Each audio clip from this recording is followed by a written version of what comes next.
Subscribe to knowledge gate bytes channel, जहां हम discuss करते हैं computer science related topics small videos में।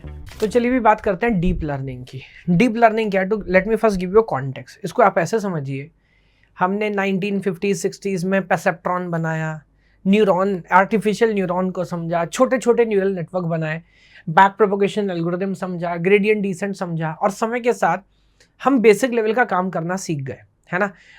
न्यूरल नेटवर्क को कैसे ट्रेन कर सकते हैं, वो सारी चीज़ हमें समझ आई। बट समय के साथ होगा कि आप कॉमन सेंस लगाओ, आप जैसे जैसे आर्किटेक्चर हार्डवेयर भी कंप्यूटर का इम्प्रूव होता गया, हमारी जो एक्सपेक्टेशन थी वो बढ़ती गई। और हम क्या करेंगे, हम धीरे धीरे नंबर ऑफ लेवल्स या हिडन लेयर्स बढ़ाते गए और ज़्यादा से ज़्यादा कॉम्प्लेक्स डेटा फीड करते गए, देखने के लिए what are the capabilities of a neural network, machine learning AI और क्या कर सकता है, इससे ज़्यादा क्या कर सकता है। And then a new phase of machine learning starts, known as what, deep learning. तो डीप लर्निंग आप मान के चल सकते हैं, जब एक नेक्स्ट लेवल पे हम चीज़ों को खेलने लगे और बहुत हैवी डेटा, कॉम्प्लेक्स डेटा के साथ कॉम्प्लेक्स लेवल का मशीन आर्किटेक्चर बनाने लगे और उसको ट्रेन करने की कोशिश करें, उससे डेटा को फिगर आउट करने की कोशिश करें, then this is known as deep learning. So I will go one by one. Deep learning is a subset of machine learning, तो कोई नई बात नहीं है, उसी का पार्ट है, that involve neural network with many layers, hence deep. तो बहुत सारी हिडन लेयर्स होंगी, कॉम्प्लेक्स नेटवर्क होगा, इसलिए इसको डीप बोला गया है। Now, these models are capable of learning from large amount of data and can produce complex tasks by automatically learning features and representation. ये मॉडल क्या करने के लिए कैपेबल है? It is capable of learning from large amount of data. तो आप इसे बहुत सारा डेटा फीड करो, कॉम्प्लेक्स डेटा फीड करो, एंड देन ऑटोमेटिकली हम उसमें से फीचर्स, इंफॉर्मेशन एक्सट्रैक्ट करेंगे एंड उसके ऊपर काम करना शुरू करेंगे। सो दैट इज द आइडिया। अगर जो मैं भी आपसे बोल रहा, थोड़ा सा हिस्टोरिकल कॉन्टेक्स्ट दूं, तो वही अर्ली परसेप्ट्रॉन, जिसपे ये सब हमने पढ़ा, यही हमारा सिलेबस है ना। तो सिंपल सा न्यूरल नेटवर्क, 2 लेयर का, 1 लेयर का, 1 लेवल का, 1950s में हम बात कर रहे थे। Then gradient descent 1970s, 1980s में बैक प्रोपोगेशन, जो पूरा हमने सीखा कैसे ट्रेन करते हैं, छोटे लेवल पर हम काम करते गए। Then after 200 or 2000, then you can say कि now that is the era of deep learning, जहाँ पे deep learning gained popularity to increase computational power, GPUs, large data set and algorithmic advancements। तो हर तरह से लॉजिकल लेवल पे भी, software level पे भी और हार्डवेयर लेवल पे भी जब चीज़ें हमने सुधारी और उसके ऊपर काम किया, then we say कि अब ये डीप लर्निंग हम करने लगे हैं। 2012 breakthrough in image recognition with AlexNet winning the ImageNet competition, showing the power of deep neural network। So इसके बारे में आप अलग से भी गूगल कर सकते हैं। द आइडिया इज, एक लेवल के बाद ना जो हमारी प्रैक्टिकल प्रॉब्लम थी, इमेज रिकॉग्निशन या फेस रिकॉग्निशन या कोई स्पीच रिकॉग्निशन, टेक्स्ट रिकॉग्निशन, उनके ऊपर हमने बहुत अच्छा काम किया with time. Because image recognition देखने में तो आसान लगता है, as a human we can understand कि यार ये है या इसकी आवाज़ वो है, बट मशीन को ये सिखाना ये एक मुश्किल टास्क है। और इसके एप्लीकेशंस भी बहुत सारे हैं ना, सिक्योरिटी पर्पस के लिए, सर्विलेंस है, बहुत सारे एरियाज़ में। इवन गूगल मैप्स पे आप झट से देख सकते हो, आप और आपको कोई फ्रेंड है, दोनों की इमेज आप लगाओ, देखो ओनली 2 सर्च करो, पिछले 10 साल में जितनी इमेजेस होंगी with in fraction of seconds वो निकाल के लाके दे रहा है। So all of this done using these idea of deep learning only. Yes, अगर मैं एप्लीकेशन की बात करूं, because deep learning is a kind of a theoretical topic, 5 number में आ सकता है। हिस्टोरिकल कॉन्टेक्स्ट बताओ, क्या आइडिया है, क्या अप्रोच है, क्या एडवांटेज है, क्या एप्लीकेशन है। तो क्या क्या एडवांटेज, एप्लीकेशन है, जैसे मैं आपसे बोल रहा हूँ, computer vision very very important, image classify करना, ऑब्जेक्ट डिटेक्शन करना। अगेन मैं गूगल फोटोज बहुत यूज करता हूँ, तो आप लिखो उसमें साइकिल, वो सारे फोटो निकाल के ला देगा जहां बैकग्राउंड में कहीं ना कहीं साइकिल होगा, something like this. So object identify करना, फेस रिकॉग्निशन करना, इवन सेल्फ ड्राइविंग वगैरह है, उन सब में इसको हम बहुत अच्छे से यूज करते हैं।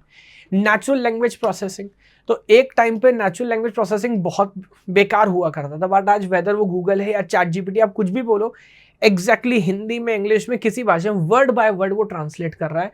So language translation, sentiment analysis, chatbots example Google translate है, चैट जीपीटी, यहाँ पर हम एनएलपी में बहुत अच्छा इसको यूज़ करते हैं। लास्ट चैप्टर में इसके बारे में अलग से बात भी करेंगे। Speech recognition, transcribing spoken word into text, वही जो मैं बोल रहा हूँ, जो भी आप उसको टेक्स्ट में कन्वर्ट करना। हेल्थ केयर में medical image analysis, drug discovery. अभी जस्ट कुछ दिन पहले एक न्यूज़ आर्टिकल था कि शायद अमेरिका की कोई न्यूज़ थी कि देयर वाज अ लेडी, उसका बच्चा था, उसको कोई प्रॉब्लम थी, है ना, और वो अलग अलग टेस्ट 1-2 साल से घूम रहे हैं, अलग अलग जगह हर तरह के डॉक्टर को दिखा रहे हैं, टेस्ट करा रहे हैं, हर डॉक्टर अपना दिमाग लगा रहा है, but they were not able to figure it out. तो उसने जस्ट बैठे बैठे उसने क्या किया, रैंडमली उसके लास्ट 1 साल के जितने टेस्ट रिपोर्ट्स थे, है ना, अब किसी एक डॉक्टर ने सिर्फ अपनी तो टेस्ट देखे, सब टेस्ट के रिपोर्ट्स नहीं देखे, उसको इतना आइडिया भी नहीं है, तो उसने सारे के सारे टेस्ट लिए, चैट जीपीटी में फीड किए और पूछा कि आपको क्या लगता है, क्या क्या प्रॉब्लम है, क्या होना चाहिए, and then ChatGPT analyse all that data and said कि obviously you should concern a specific doctor, but अगर ये सारी चीजें एक साथ हैं तो शायद ये प्रॉब्लम होनी चाहिए, and then they verified that, उसको चेक करा तो एग्जैक्टली वही प्रॉब्लम निकली। So that is an advantage, है ना। तो मेडिकल में तो ऑब्वियसली बहुत अच्छा ये है। इवन होता है ना कि आप कोई भी टेस्ट रिपोर्ट लिखते हैं, अब आपने टेस्ट किया, ब्लड रिपोर्ट मैंने भी करके दिखाया, ब्लड रिपोर्ट आप करते हो, आपको नहीं समझ आता ना इसका क्या मतलब है, और डॉक्टर में मतलब मेरी जो लर्निंग है कि डॉक्टर टेस्ट लिखने में तो बहुत क्यूरियस रहते हैं, टेस्ट लिखने के बाद उन्हें जो समझ आया, बट हमें तो कुछ पता नहीं लगा क्या प्रॉब्लम थी, क्या था उसमें। 50 तरह के पैरामीटर्स रहते हैं, 1-2 पे गोला बनाए, हाँ ठीक है ये खाओ, खत्म हो गई। बट आपको इन्फॉर्म्ड होना चाहिए ना, आप अपना वो रिपोर्ट लो, चैट जीपीटी में डालो और पूछो कि आपके हिसाब से क्या, वो step by step parameter by parameter बताएगा, कौन सा कम है, कौन सा ज्यादा है, इसका क्या मतलब है, क्या करने से क्या नहीं करने से सुधर सकता है। डॉक्टर के पास भी आज इतना टाइम नहीं है। So that is it. And finance, obviously fraud detection है, एल्गोरिथमिक ट्रेडिंग, तो आजकल कोई हाइपोथेटिकल आइडिया नहीं रह गया। There are number of companies जो एल्गोरिथमिक ट्रेडिंग कर रही हैं, इवन नो ह्यूमन, खासकर जो इंट्रा ट्रेडिंग है, within fraction of seconds वो कई बहुत लार्ज अमाउंट में शेयर्स खरीद रहे हैं, बेच रहे हैं, ह्यूमन इंटरवेंशन की जरूरत नहीं है। सो ऑल दिस थिंग, ये सब का सब एप्लीकेशन है किसका, डीप लर्निंग का। एडवांटेज क्या है, performance, obviously high accuracy, performance बहुत सॉलिड है, automatically learns features from the raw data. तो हमें कभी कभी समझ भी नहीं आता कि एक लेवल के बाद नेटवर्क इतने डीप है, हमें नहीं फिगर आउट कर पाते कि ये कर कैसे रहा है, बट कर रहा है ना। And applicable on wide range of problem. अच्छा, ये बात सुनने में हो सकता है थोड़ी अजीब लगे, बट ये हम पे भी लागू है। समय के साथ हमारी इतनी ट्रेनिंग हो गई, यस, अब आप चल रहे हैं, चलते चलते गिर नहीं रहे, मैं भी चल रहा हूं, मैं गिर नहीं रहा, क्या हम एक्टिवली इस बात पे ध्यान दे रहे हैं क्या? नहीं, वो इतना हमारे न्यूरॉन सीख चुके हैं, बचपन में कई बार गिरे फिर सीखे, फिर गिरे फिर सीखे, नाउ वी नो कैसे चलना, और बस अब वो हो रहा है। सिमिलरली न्यूरल नेटवर्क्स में जब इतनी सारी लेयर्स होंगी और इतने सारे न्यूरॉन्स होंगे, millions and billions of calculations हो रही हैं, exactly you can figure out कि इस बार इसने एग्जैक्टली ऐसा क्यों किया, कि उसमें लाखों न्यूरॉन्स ने कुछ मिलके किया, तब कहीं जाके वो डिसीजन बना है, वो मैं बोल रहा हूँ। सो एप्लीकेबल है wide range of problem space voice हम बात कर चुके हैं। प्रॉब्लम क्या है? ट्रेनिंग, जिसके बारे में पहले भी मैंने बात की। अगर आपको एक अच्छा नेटवर्क बनाना है, न्यूरल नेटवर्क बनाना है, डीप लर्निंग करानी है, तो सॉलिड डेटा सेट, क्वालिटी और क्वांटिटी दोनों होना चाहिए, तभी ये पॉसिबल है आपके पास। और ऐसा नहीं कि with in fraction of second हो जाएगा, कंटिन्यूसली आपको ट्रेनिंग करनी पड़ेगी। तो ये कंप्यूटेशन इंटेंसिव टास्क है ऑब्वियसली। ब्लैक बॉक्स, अगेन जो मैं आपसे बोल रहा था, हमें ये नहीं समझ आता बाद में कि डिसीजन हो कैसा रहा है, बट हो रहा है क्योंकि मशीन को लाखों करोड़ों डेटा सेट पे हमने ट्रेन किया है। Overfitting, prone to overfitting if not properly regularise और insufficient data is available. Again कई बार हमें डेटा पे, अब आगे समझेंगे, बहुत सारी तरीके की फिटिंग करनी पड़ती है। अगर सही तरीके से नहीं करें, डेटा में कोई नॉइस हो, थोड़ा गड़बड़ ट्रेन भी हो सकता है, या पूरा डेटा सेट अगर नहीं है तो इनअप्रोप्रिएट रिजल्ट भी आ सकते हैं।